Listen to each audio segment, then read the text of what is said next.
Hi everyone, it's Michelle Carlisle of All In Realtor Team. I'm here with another community connection on the Park Bench, Wentzville. Today, we're doing part of our Shout Out to Great Educators series. And I am here with the art teacher at Stone Creek Elementary. If you guys don't know her, her name is Hester Menier. How are you? Great. I know the reasoning behind a lot of people getting into teaching is because they had a great teacher themselves. Mm-hmm. I did not get into teaching. My mom was a teacher, but I hear that's not the case for you. No. Lots of teachers in my family, but that's not actually why I became a teacher. I actually taught my first art lesson in second grade. My mom ran a daycare center. Wow. So she was sort of like the principal. It was a pretty large daycare center. And one day she asked me to come in and help out, because obviously I must have been bothering her, and go work with one of the groups. Let's put this kid to work. So she had me design a project and do it with some of the preschoolers in her classroom, and I was hooked.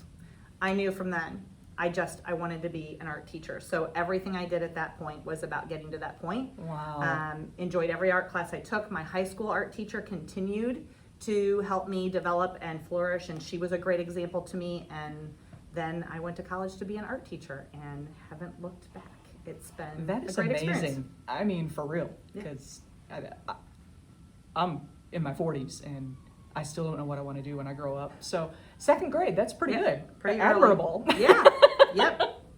What is your favorite part of being a teacher? Because I know you're director of the whole district, correct? I'm the lead art teacher, yes. Yes. So I do work and do the professional development for all of the 30 plus art teachers in the district. So that's part of my job as the lead art teacher and to advocate for art programs. But the best part of my job here at Stone Creek is really watching those aha moments with kids. So my classroom is actually what's called a choice or tab classroom. It has studios in it. And so in the past, a lot of traditional art classes worked like the teacher would design a project and everybody would do the same project. That's what I remember from my elementary Right. days. So what I do is teach some basic skills at the beginning, and then I divide the classroom into different studios. So I have a drawing, a painting, a sculpture, a paper arts, a printing, and a fiber studio. And what students do is they take a theme that I give them and they design their own project, decide the materials they're gonna make it with, and they go on their own. And so, Wow. yeah. So not only, that's a very involved process for them. They actually get to think about it. Mhm. It's not just, here's your list of materials and your pile of stuff. Right. Go make this thing that's over here. Right.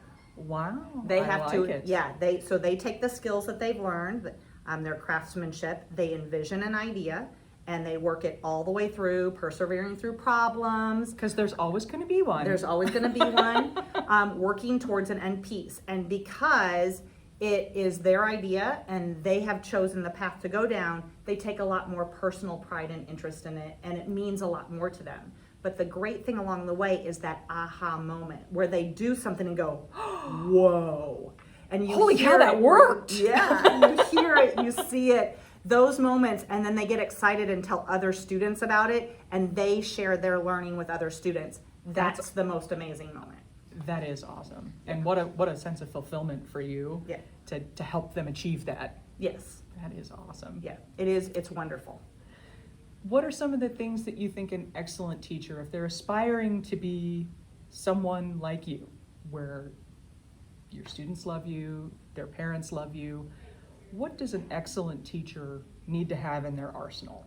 What's key? What's key? Okay, well, I'd say a couple things. One is that you want to make sure that you're organized and really have systems in place for everything that you do, whether it's your work as the teacher or setting up systems for your students to function, because teaching them independence is a life skill. And Yes, so not only are we teaching them things from books and other content, but we also want to teach them skills that they can use when they leave our classroom. So if you are organized and you teach your students to be organized, then that's going to set everyone up for success. That would be the first thing I would say. Okay. The second thing I would say is to be involved in your community. So your school community and the community at large around you. So making sure that you're making those connections, because eventually your students are going to have to walk out into that community and be a part of it. And if they already know that they have a connection to someone or something in the community, then they're likely to continue that when they leave you. Plus, those connections bring back to you. So we may put the art out there, but then the community will often bring back to us things, whether it's a kudos, thumbs up, or actual items that we can use in the classroom. So it's a win-win for everybody.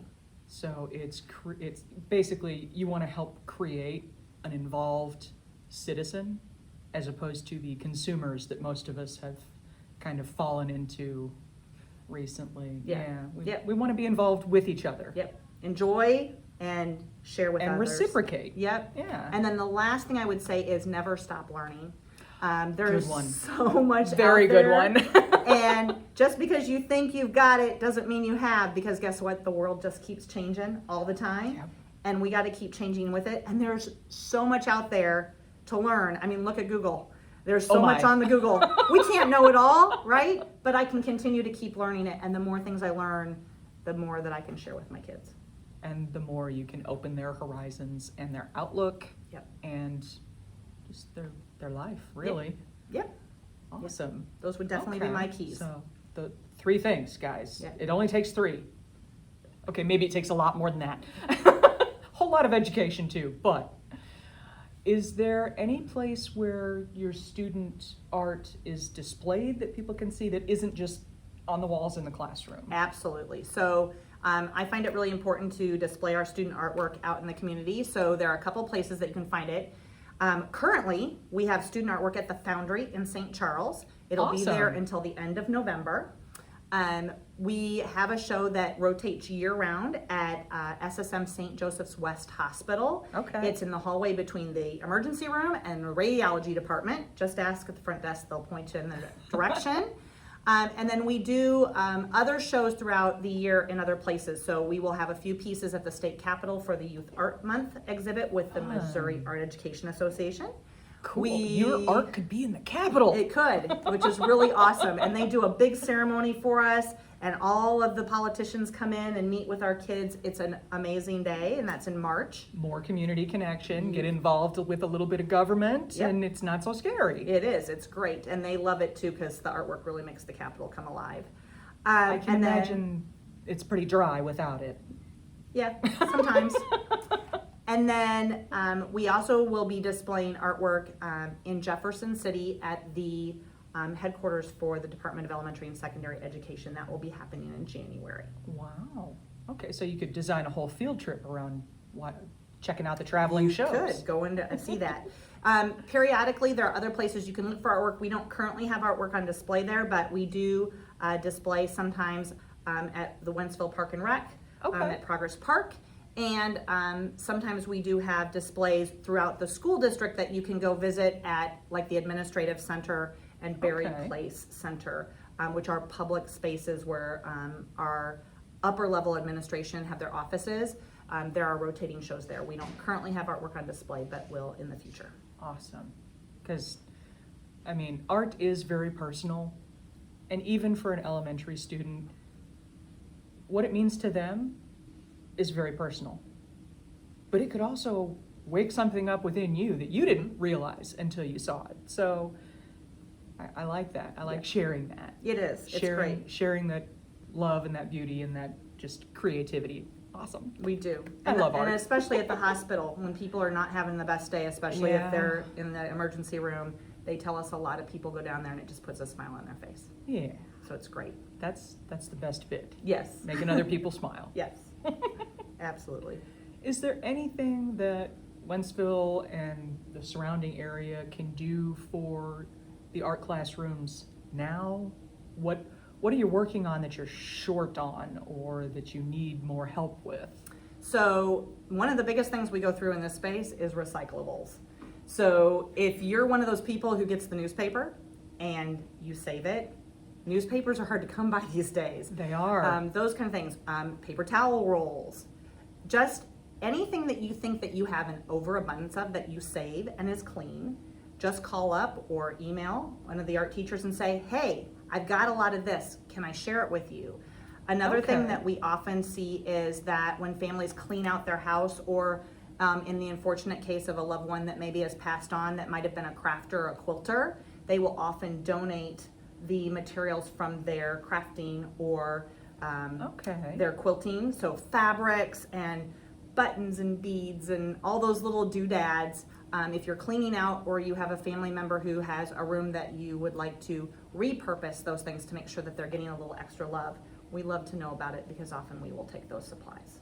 Awesome, because I mean, it might just be a paper towel hole roller thingy, cardboard, boring, right? I once made a Santa Claus out of one of those when I was in elementary school. And they make some pretty cool stuff out of them. I mean, that's awesome. It's amazing what they can make. They look at those recyclables and they turn them into so many amazing things. So, but it takes Very the community cool. helping get those things to us to keep us well stocked. All right. Well, you hear that, Wentzville? Don't throw those away. Hang on to them, put them into a box or a bag, and save them. That way you can bring in a bunch and everyone can have access to a similar project item if they want to, and it's Got not it. just one kid gets a toilet paper roll. Absolutely. And then if that's not your cup of tea or you don't have the space to store those kind of things for us, many of the art teachers in the district have Amazon wish lists that you can often call our offices I and like ask it. for that link, and you can provide us with new materials that we are looking for to support the programs we already have going on. Okay, so things like, cartons of Elmer's glue. You can got get it. those at Amazon. You got it. Dry erase markers often show up on our lists, or other just Nice. really interesting pieces that maybe are just a little bit out of our price range that we like to have the community help us out with. Awesome. Well, you've got an assignment. I have an assignment. Help out our art departments. It's essential. It's part of a good balance. Yeah, you need the reading, the writing, the arithmetic, the STEM, but you also need some beauty and some creativity and some just happy. Got to be balanced. You're right. And they all come together. Exactly. it takes a mishmash. You can't all be all one thing. Got So I really appreciate your time, and I hope that the community comes through for all of our art departments. I mean, there are art classes in elementaries through high schools that could probably use your help. So if Stone Creek isn't close, you can always check in with one of your local closer schools. Got it. Yeah. Thank you. You're very welcome. We'll see you guys next time on another Community Connection. Have a great day.